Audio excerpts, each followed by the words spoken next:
포도나무는 이스라엘을 상징하는 나무입니다. 하나님은 이스라엘을 극상품 포도나무로 심어서 좋은 포도 열매를 바라셨는데 이스라엘과 유다는요, 하나님을 버리고 우상을 숭배했지요. 그래서 공의와 정의를 저버림으로 인해서 하나님께서 기대하신 좋은 포도를 맺은 것이 아니라 들 포도를 맺었다라고 이사야가 말합니다. 그래서 사실 이스라엘과 유다는 하나님의 혹독한 심판을 받게 되었습니다. 성경을 보면 하나님의 심판은 하나님의 구원으로 이어지게 되는 것을 보게 되지요. 아담과 하와가 범죄한 이후에 에덴 동산에서 쫓기는 심판을 받았지만 하나님은 그들에게 가죽 옷을 지으심으로써 회복의 기미, 구원의 기미를 보이십니다. 그리고 노아의 홍수 시대에는요, 많은 사람이 홍수로 인해서 심판받지만 하나님은 노아의 가족들을 이렇게 선택하심으로써 하나님의 구원의 길을 열어나가시는 것을 보게 됩니다. 심판은 곧 그 다음 구원으로 나아가는 그런 구조가 있지요.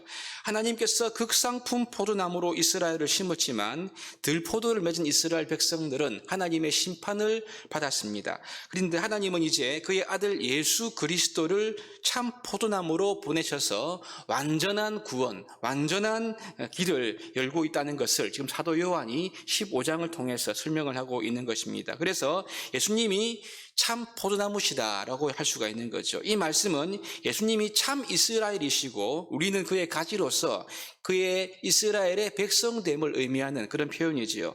우리 어제 살핀 대로 열매 맺는 그분의 백성이 되기 위해서는요, 다름이 아니라 참 포도나무가 되시는 예수님께 거해야 된다. 그분께 붙어 있는 것만이 우리가 열매 맺는 그분의 백성이 되는 길임을 살폈습니다. 오늘 본문은 어제의 말씀에 이어서 예수님 안에 거하는 것의 실천적인 의미를 조금 더 구체적으로 설명을 하고 있습니다. 9절을 보시면요, 아버지께서 나를 사랑하신 것 같이 나도 너희를 사랑하였으니 나의 사랑 안에 거하라, 이렇게 예수님께서 명령을 하고 계십니다. 내 사랑 안에 거해라 라고 말씀하시는 거죠. 여기 이 부분을 킹 제임스 버전은요, 9절에 거한다는 것을 continue, 즉 계속 머물러 있을 것으로 그렇게 번역을 하고 있습니다. 그래서 이 부분을 말한다면요, 아버지께서 나 사랑하신 것 같이 나도 너희를 사랑했으니까 나의 사랑 안에 계속해서 머물러 있으라 라고 번역할 수가 있겠습니다.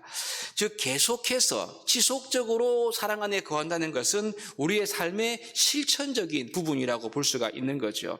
그럼 여러분, 어떻게 예수님의 사랑 안에 거할 수가 있는가? 10절에서 조금 더 자세히 말씀하십니다. 내가 아버지의 계명을 지켜 그의 사랑 안에 거하는 것 같이라고 말씀하시지요. 예수님께서 하나님 아버지의 계명을 지킴으로 해서 하나님 아버지의 사랑 안에 머물러 계셨다라고 이렇게 말씀을 하십니다. 이와 같이 너희도 내 계명을 지키면 내 사랑 안에 거할 것이다 라고 주님이 말씀하시는 거죠. 예수님은 하나님 아버지의 계명, 즉 하나님 사랑, 이웃 사랑의 이 계명을 철저히 지켰습니다. 이것을 온전히 지킴으로 말미암아 하나님의 사랑 안에 거했다라고 볼 수가 있는 거죠. 그러므로 예수님이 제자들을 사랑하는 것과 또 하나님의 사랑 안에 거하는 것이 지금 연결되어 있는 것을 볼 수가 있습니다. 마찬가지로 여러분, 12절에 이 말씀을 하고 있는 것이지요. 내가 너희를 사랑한 것 같이 서로 사랑해야 된다라고 주님이 우리에게 말씀하고 있는 겁니다. 이것이 세 계명이지 아닙니까? 여기까지로 요약한다면요, 예수님 안에 거하는 것의 실천적인 의미는 예수님 사랑 안에 계속해서 머물러 있는 것이고요. 이것은 예수님의 계명을 지키는 것인데 서로 사랑하는 것을 통해서 예수님 사랑 안에 지속적으로 머물 수가 있다라고 우리가 볼 수가 있는 것입니다.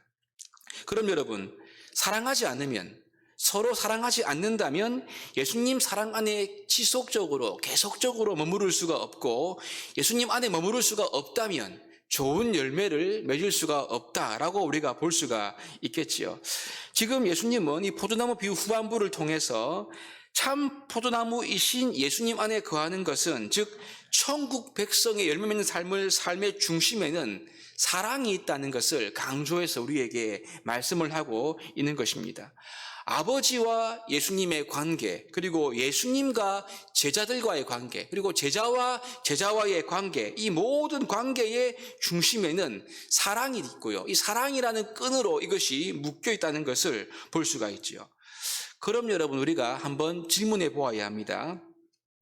우리는 주님께로부터 받은 이 새 계명, 서로 사랑하라는 말씀을 내 마음에 새기고 이것을 잘 지키고 있는가라는 거죠. 이 말씀을 들을 때마다 우리가 이 말씀에 순종하고자 하는 그런 열망과 뜨거움이, 그런 능력이 우리 가운데 주어져 있는가라는 것입니다. 아니면 여러분, 또 사랑하라고 하니까 이 똑같은 말씀하는 것이 아닌가, 사랑하는 게 얼마나 귀찮고 힘든데 그러면서요, 내가 저 사람만큼은 절대로 사랑할 수 없어 라는 마음으로 말미암아 우리의 마음에 이 말씀을 회피하고 싶은 그런 마음이 우리 가운데 있지는 않습니까? 그런데 오늘 보니까요, 예수님께서 제자들에게 서로 사랑하라는 말씀하시는 이유가 11절에 나오는데요, 이렇습니다. 내 기쁨이 너희 안에 있어 너희 기쁨을 충만하게 하려 함이라, 이렇게 말씀하시지요. 참 아이러니하게도 사랑하는 것은요, 참 수고롭고 힘들고 어렵습니다만은 예수님 말씀에 의하면 이렇게 말씀하시는 이유가 우리로 하여금 충만한 기쁨을 가지게 하기 위함이다, 그렇게 예수님이 말씀을 하고 있는 거죠. 여러분, 사실 그렇습니다. 사랑하는 삶 속에는 우리가 형언할 수 없는 기쁨이 약속되어 있는 거죠.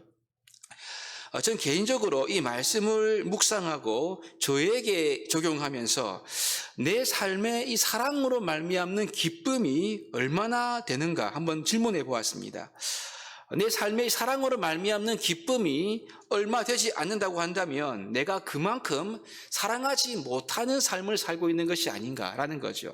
이렇게 물어보았을 때 좀 마음이 찔리고 부끄럽고요, 어떻게 해야 되나 이런 생각을 가져보았습니다.